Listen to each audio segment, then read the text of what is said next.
Bruk Abang atau Jembatan Merah yang membelah Sungai Gung di Desa Pesayangan, yang merupakan saksi bisu peristiwa 3 daerah atau biasa disebut dengan pemberontakan Kutil pada bulan November 1945. Gerakan yang dipelopori oleh Kutil, yang nama aslinya adalah Sakyani, dia adalah seorang tukang cukur yang dendam kepada para pamong praja dan kepolisian negara bekas pemerintah penjajahan negara Jepang. Jika kita amati, jembatan ini tidak bercat warna merah. Namun karena sejarahnya yang kelam, di mana di situ terjadi pembantaian pejabat pamong yang dikomandoi oleh Kutil, sehingga jembatan itu dinamakan Bruk Abang atau Jembatan Merah. Warna merah juga identik dengan gerakan kiri, sosialis, atau komunis. Sasaran pertama gerakan Kutil ini adalah para pencuri, di mana Kutil dan kawan-kawan akan membunuh para pencuri itu di Bruk Abang. Sasaran kedua adalah pejabat pemerintah daerah pada saat itu, yakni lurah, camat, atau wedana.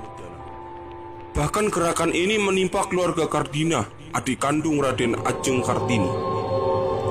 Namun untungnya, Raden Ayu Kardina selamat dari peristiwa itu dan diungsikan ke Salatiga. Padahal Raden Ayu Kardina sangat berjasa pada masyarakat Tegal, khususnya dalam bidang kesehatan. Sebab beliaulah yang mendirikan rumah sakit Kardina yang ada di daerah Pejambon, Tegal. Sasaran ketiga adalah orang-orang Belanda non-militer yang masih tinggal di daerah Tegal.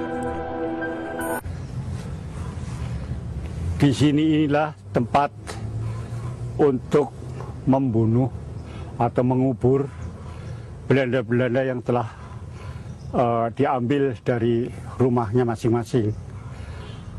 Mereka dibunuh secara sadis oleh gerombolan-gerombolan yang yaitu Kutil CS. Belanda-Belanda itu diambil waktu itu jam 12 diberitahu pengumuman. Nah, setelah jam 1 mulai pelaksanaan, digiring, dibawa ke lokasi ini. Setelah kira-kira jam 2, itu sudah mulai dilaksanakan eksekusi satu demi satu dengan cara yang sangat sadis. Waktu itu Belanda tua, muda, laki-laki, perempuan, anak kecil, bahkan masih bayi pun ikut menjadi korban di sini. Saya sendiri waktu itu menyaksikan dari sebelah timur sana dengan kakak saya bahwa pelaksanaan itu cepat sekali, dan apabila telah dilaksanakan satu demi satu, masyarakat semua harus sorak, harus merasa bergembira. Dengan tabuhan khas yang disebut tombreng-tombreng, para korban diarak oleh warga menuju ke Jembatan Merah. Darah para korban pembantaian mengalir ke sungai sehingga sungai menjadi berwarna merah. Sehingga jembatan itu sekarang disebut dengan Bruk Abang. Pada awal revolusi, merupakan masa yang bergejolak dan penuh ketidakteraturan. Petualangan Sakyani di Krasidenan Pekalongan bagaikan pisau bermata dua. Di satu sisi, membawa semangat nasionalisme. Di sisi lain, dia menggerus martabat pemerintah pusat. Setelah konsolidasi TKR dan BKR, gerakan Kutil ini dianggap gerakan pemberontakan. Dan Kutil ditangkap sebagai pemberontak dan dibawa ke Pekalongan untuk diadili. Namun anehnya, ketika Kutil dibawa ke Pekalongan untuk diadili, masyarakat Tegal tidak ada yang membelanya. Itu tandanya masyarakat Tegal tidak sepenuh hati mengikuti perintah dan gerakan separatis Kutil. Tanggal 19 Oktober 1946, pengadilan digelar di Pekalongan bagi pelaku 3 daerah, termasuk Kutil atau Sakyani. bertindak sebagai hakim ketua Suprapto. Saksi Kolonel Iskandar Idris serta Supeno dari Partai Sosialis Indonesia sebagai pembela. Di dalam persidangan, Kutil dinyatakan bersalah dan dihukum hukuman mati.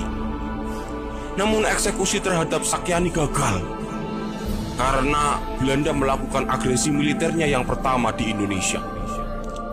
Kutil berhasil kabur ke Jakarta dan di sana dia hidup layaknya orang biasa.